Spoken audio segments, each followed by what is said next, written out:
Si on parle de Darren Aronofsky, quel film vous vient en tête? Moi, dernièrement, c'est le dernier qu'il a fait. T'inquiète, je gère.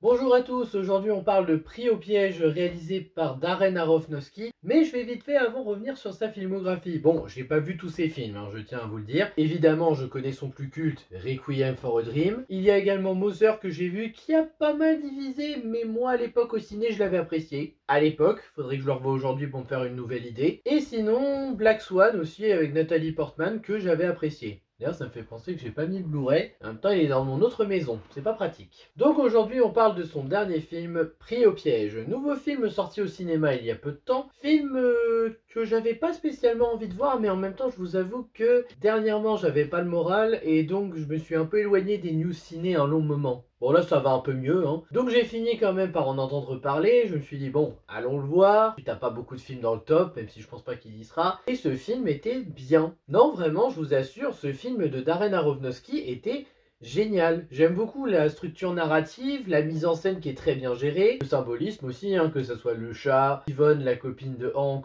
et j'en passe. Et même Hank en lui-même, je trouve que c'est un protagoniste intéressant. Le film n'est pas parfait, on pourrait se plaindre peut-être du manque d'évolution autour d'Hank, mais parce qu'il n'y a que Hank qui évolue réellement. Mais en soi, personnellement, je ne trouve pas ça dramatique. Un peu problématique, pourquoi pas, mais ici je ne trouve pas ça si dramatique. Et encore, je trouve vraiment que le film se rattrape par une mise en scène bien gérée, un scénario bien écrit. Vraiment, il y a de l'inattendu qui marche. Il y a même des twists. Quand ils arrivent, je me suis dit, ah oui, ah j'avoue que celle-là, je l'avais pas vu venir. Oui, parce que je rappelle, mais moi quand je vais au ciné, je ne débranche pas mon cerveau. Mais je me dis pas, oh, il faut que tu devines à tout prix la suite du film. Non. Si je la devine parce que je m'emmerde, bah voilà. Si je la devine pas, c'est que ce film m'emmerde pas. Et celui-là, il m'a pas emmerdé. Les acteurs sont au top. D'ailleurs, j'ai été surpris quand je l'ai vu le casting parce que j'avais pas reconnu l'acteur qui joue le Caïd chez Marvel, là. Je l'avais pas reconnu. J'ai reconnu l'acteur qui joue Dante Sabre dans Origin Wolverine. Vous m'excuserez, je sais pas les noms. Évidemment, j'ai reconnu Zoé Kravitz. Elle est reconnaissable. Pas parce qu'elle a joué que dans The Batman, pour plusieurs rôles et même en général. Mais dans la globalité, oui, le film est intéressant, bien géré. Tu y suis quand même un personnage retrouvé mêlé à une affaire de gros butin sous la clé avec une guerre des gangs, mais sans s'en rendre compte. Et petit à petit, il va être de plus en plus impliqué. Il y a des vraies idées narratives intéressantes aussi par rapport à son développement, le fait qu'il ait arrêté le baseball, qu'il ait été traumatisé, qu'il ait cette vie actuelle là. Oui, le film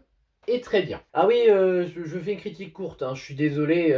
En fait, le film est bien, mais je saurais pas détailler tout. Parce que les décors, les musiques qui d'ordinaire dans un autre film me feraient dire oh putain, ça colle pas. Bah là, ça colle. Bon, les moments d'action, c'est pas une priorité en soi, disons-le. Mais dans l'ensemble, c'est quand même bien géré, bien élaboré, bien structuré. Le film a de quoi être réellement apprécié. Parfait, non. Critique trop courte, oui. Je sais. Mais le film valait vraiment le coup d'être vu au cinéma. A voir s'il va marcher au box-office maintenant. Parce que si ça se trouve, j'ai aimé, il y en a qui n'ont pas aimé, vous avez le droit de l'exprimer. Mais moi, j'ai vraiment beaucoup apprécié le film. En tout cas, ça m'a fait un bon film en attendant de voir des grosses sorties qui reviennent, même si pour l'instant c'est plutôt calme, on verra si je trouve quelque chose. Au pire, ça me permettra de faire du rattrapage sur des films de 2025 ou avant. Mais bon, ce film-là, Pris au piège, il est bien. Si vous avez envie d'essayer en étant hypé par la bande-annonce, allez-y. Sinon, c'est pas grave. Mais le film vaut le coup.